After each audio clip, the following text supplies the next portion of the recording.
And also, we've put together, someone in the audience requested, and we thought it was a good idea. Everybody put together their top 5 movies of all time. And you have to justify it, too. As I understand, Dan was up late stressing out about this. Dan accuses me of ruining his weekend. It's Wednesday. And then I had a hard time the rest of the weekend. So we're taking this very seriously. Now, is everyone happy with their list? Yes. Yeah, it was tough, but I boiled it down to the movies I probably watched most. That's how I made the final cuts.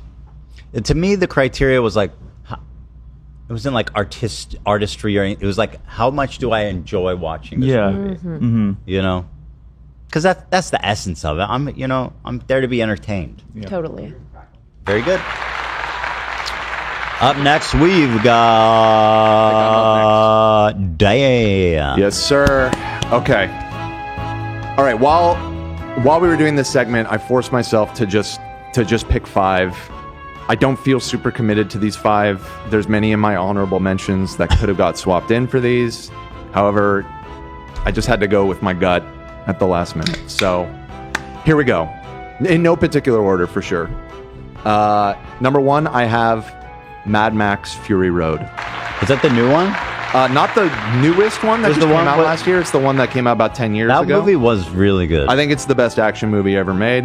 I still got to watch that. That movie's awesome. Yeah, you haven't really seen it, brother? It's a nonstop thrill ride. It really is. It's not a movie that is really there to make you think. It's just pure adrenaline from beginning to end. Some of the best stunt work ever done. It's just, I love it. I love it. I love the setting. I love the world building that it does. It rocks. It rips. It kicks ass. I co-sign. Okay. Next, I have an overlap with Ethan here. I have The Big Lebowski. One of the movies I've seen the most in my life.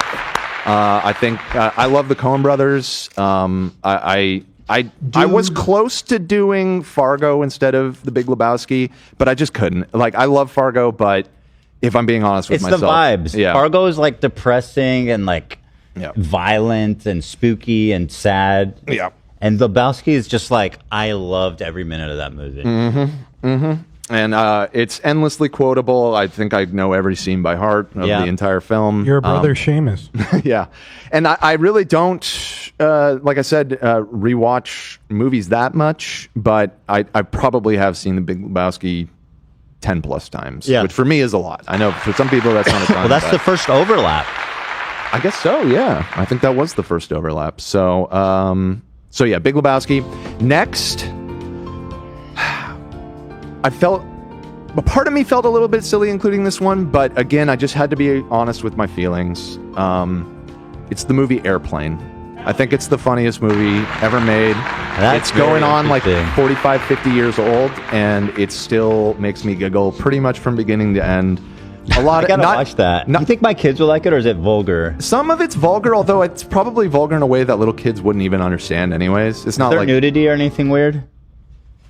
There's some there might be like one shot of tits at some point. Yeah. Yeah, I think there is.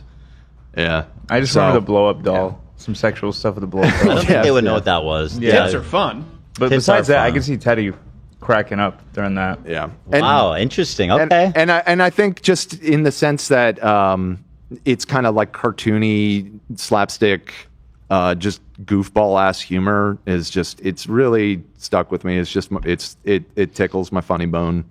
And H3 it's not a cinematic masterpiece by any means, but I really do think it's probably the funniest movie I've ever seen.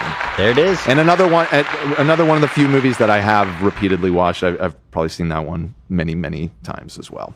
I got to put that on someday here soon with the boys. So yeah, Airplane is on there. Next is my pick from Miyazaki. It's My Neighbor Totoro. What? Yep. I've watched this movie a ton. This one is more of a personal reason, I guess. That's a throwaway one. Nah. It's great. It's famous, but it's... So it's the first one that I saw, and I saw it when I was very young. My aunt bought it for my sister and I when I was probably like 6. Yeah. And I was about the age of the main characters in the movie. And It's a strange movie. Nothing really happens. It doesn't have much of a plot. It's just kind of a mood piece. But I just loved it as a kid and watched it over and over. The animation is so good. And I think what has really made it stick with me is, the whole movie is sort of set against this backdrop of like, there's adult problems going on in it. Mm-hmm. Like the mom is very sick, and it's sort of implied from like radiation poisoning from Hiroshima or something like that. Mm-hmm. And kind of the whole point of the movie is how the kids are just so innocent that it like they sort of understand, but they don't really. And for me, growing up watching the movie, it was an interesting experience because I watched it when I was about the age of those kids, and I also didn't really understand what was going on in the movie. And as I got older, more kind of layers to it started to become more apparent. And for that reason, I don't know. It's just, it's always stuck with me. And I love the characters. I love the design of the Totoros and the cat bus and everything. I still want to sit in that cat bus. Nothing has ever looked more comfy than when they sit on it's just the way it's animated. Sure.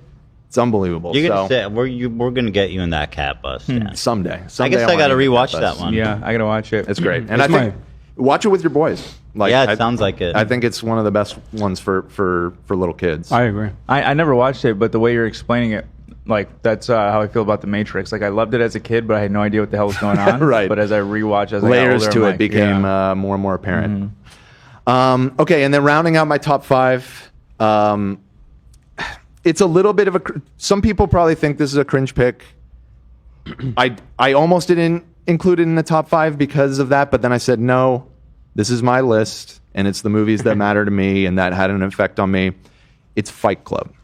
Love Fight Club. I love the movie Fight Club. I went into that movie 1,000% blind. In fact, maybe not even blind. I remember thinking the trailers looked stupid and expected it to be a dumb movie. It's one of the greats. And I got talked into watching it when I was like 14 or so, and it just really fucking blew my skull off. I didn't watched it. And I that. don't even want to talk about it too much for people that haven't seen it. If you don't know anything about Fight Club, go watch it. Go in blind. No, That's the best way to see that. It was film. not spoiled for me, and Yeah. I love shirtless Eddie's in it. The twist was one of the most. Shirtless Eddie's in it. He is. That's right. That's the twist. Yeah. Oh, but there was a point in the movie where I just was like, wow, huge payoff. Yeah. But yeah, that could actually make my honorable mention. Now that you mention it, I didn't even think about that. Is an amazing movie. Yeah, and it has been co-opted by a lot of cringe people that take its message, in my opinion, in the wrong way. But I think at the end of the day, it really hit me as like a teenager, and it got me very into the author of the books, novels. They also wrote American Psycho, right? The same person? No, different author. You mean American History X? Nope, not that either. Okay, Dan. No, I didn't mean either of those. Shoe Nice says, "Get a VCR, Dan. Your selection sucks." Okay, fair enough. Shoe Nice in chat, everybody. We have Shoe Nice. Shoe Nice is top 5 too. If you want to read them off. Do we really? Yeah, it's in the Discord. We'll do him. Shuey, what's your favorite movie? He sent them. Oh, you did? Goodfellas. Read it. Okay, when Goodfellas, Raising Arizona. Great movies. Something About Mary. Okay, lose me a little bit on that one. The original Star Wars. Wait, saw it in theaters in 1970. I'm in the Discord. This is. This is Shuey's. Okay. Yeah. No, these are not my picks. Okay. Something About Mary is fun. Yeah, sure. Start over. Okay. This is Shu's top 5. Discord. Goodfellas. Raising Arizona. Great movie. Agree with you on that one. Something About Mary. I don't know, but I like that movie. It's not best, but I like it. Original Star Wars, and then he seen it in theaters in 1977. Nice. Can't argue with that if you were there for it. That must have been an incredible experience. And then Rocky 2, interesting. Good movie. I like the original better, personally, but Rocky 2 is still good. So, not bad list, dude. Shoe Nice, everybody. Coming out with his top 5. Yeah. Check it out. All right, and then I do have honorable mentions. It's kind of obnoxious how many I have, so I'll just run them down. We don't have to discuss every one. The original Alien, my favorite horror film of all time, and that was a very hard. That one almost squeezed into the top. The film Being John Malkovich. Have any of you ever seen that movie? Yes. Wait, that sounds so familiar. Yeah, it's good. I fucking love that movie.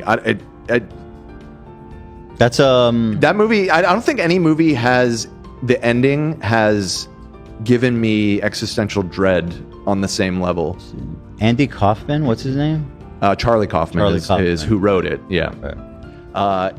Yeah. I haven't seen it in a while. It's a movie. It might be worth revisiting. It's a pretty powerful mind bender movie. Okay, I haven't watched it, but the dude looks like Kim. The main character, at least in the screenshot. Yeah, I could kind of see that. Well, it's actually about John Malkovich, the actor, right? Well, he is in it. Yeah, he's not the main character, but it's about people going through a door that makes you be John Malkovich for 20 minutes. Yeah. And somehow that premise turns into one of the most fucked up things you've ever seen. So, great movie. Has Kaufman wrote anything recently? I remember Adaptation was really... Adaptation, he had one just a few years ago, actually, that I think he actually directed, too. I didn't see it, so I can't remember. Let me look. Charlie Kaufman. Yeah, you can look that up. Okay, next, there's a movie called Fantastic Planet. It's an animated movie from the 70s. That is another one that just really... Is that the animated one? Mm-hmm. Yeah, that one's pretty... With the blue people? Yeah. I love that movie. There's no dialogue, right? No, there's dialogue. Okay. It's rather minimal, but yeah, no, there's dialogue. I watched that movie on TikTok. Did you really? Yeah. Like in parts? Yeah. The whole thing? The good parts, but I don't understand anything, but it was interesting visually. If I remember, there's not really a plot, right? It's kind of... Oh, okay, so... just a whole bunch of... It looks really interesting and weird. Okay, I'll keep running these down. Apocalypse Now, my favorite war movie by a lot, and my favorite of Coppola's movies. I like it even more than The Godfather. I know I'm just not that big on the gangster movie stuff. I do think Godfather's good, but I love Apocalypse Now. One of the only war movies that I would want to rewatch, because I feel like repeated rewatchings actually kind of reveal more. I have a funny story. One day, I wanted to rewatch a war movie, and I'm never doing it again. I watched Deer Hunter Director's Cut. I haven't seen Deer Hunter. It is the most fucking stressful, depressing, depraved, fucked up movie. It's good. Mm-hmm. It's insane. And the director's cut is like 5 hours long. I was like the worst day. I was like, don't ever. I think Apocalypse Now is kind of, it also leaves you with just like, wow, the world is fucked. Yeah, it's one of those movies that when you're watching the end credits, you just feel a gaping hole in your chest. Basically. That I don't like that feeling. I like, I don't like the feeling necessarily, but I do. I don't know. I like movies that really gut you like that. And that movie definitely guts you. And speaking of movies that gut you, okay, this is this is more out there pick, I think people would be surprised by, but I have mentioned on the show many times what a big David Lynch fan I am. However, my favorite David Lynch film, and one of my favorite films of all time, is his film The Straight Story. Has anybody seen this movie? So it is the only non-weird, rest in peace, by the way, fucked up, mind-bending movie that Lynch ever made. As the name kind of indicates, although that is a coincidence because the name of the character, his last name is Straight, and that's why it's called The Straight Story. Is he gay? No, he is straight. That would have been ironic.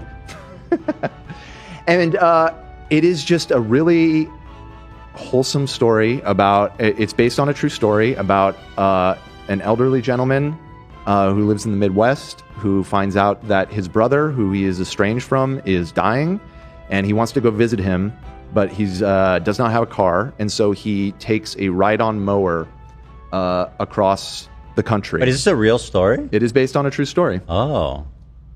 The Straight Story. The Straight Story. Interesting. His name is Alvin Straight. Alvin? Is it Alvin? I think it's Alvin Straight.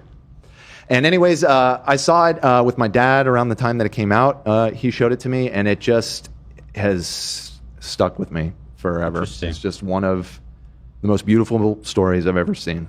The man took a damn tractor to go visit across several states to go visit his dying brother who he hadn't spoken to in like 30 years. And I don't want to say too much more about it and it's really just about the people he meets along the way. It's kind of a travel story like that. But he shows up and his brother's already died, right? I don't want to talk about the ending. I haven't seen it. I'm just trying to I pretend was to like, I spoil it hope for it's everyone. not. I don't want to say. All right, I've taken up so much time, so I'll just run down the rest real quick. As far as the rest of my picks, 12 Angry Men. The one from the old black and white one. Yep. Have you seen it? Yes, I have. The You jury. know, for that style of film, I don't think it's ever been done better. And anybody that's like afraid of watching old movies or like it turns you off that's black and white, I invite you to just watch it. I can pretty much guarantee within the first few minutes you're just going to be sucked in. It's the best dialogue in any film. That's how I feel ever about written. Casablanca, frankly. That's how I feel about Casablanca. Casablanca, I love too, and that almost made it. But I think 12 Angry Men, at least as far as those classic old movies like that. There it is. I'm seeing one here that's interesting that I actually would add to my honorable mentions. The Truman Show. Oh, that's a great movie. Such a great really movie. good. That is a really good one. Yeah. I love that fucking game. All right. Game. There's a couple more. I'll just end it on. I got two more that I'll read off. say it. Yeah, I know. Yeah, Play me play off. The Empire Strikes Back. It's my favorite Star Wars movie. One of my favorite movies You're of all adding time. information again. Huh? You're adding Okay. information The again. Empire Strikes Back and the animated 1995 Ghost in the Shell. Ghost in the Shell. Okay. Wow. There it is. A little of everything from Dan, Those are all honorable mentions. who agonized late into the night. I agonized. You came the through with a last beautiful list. Yeah. Thank you.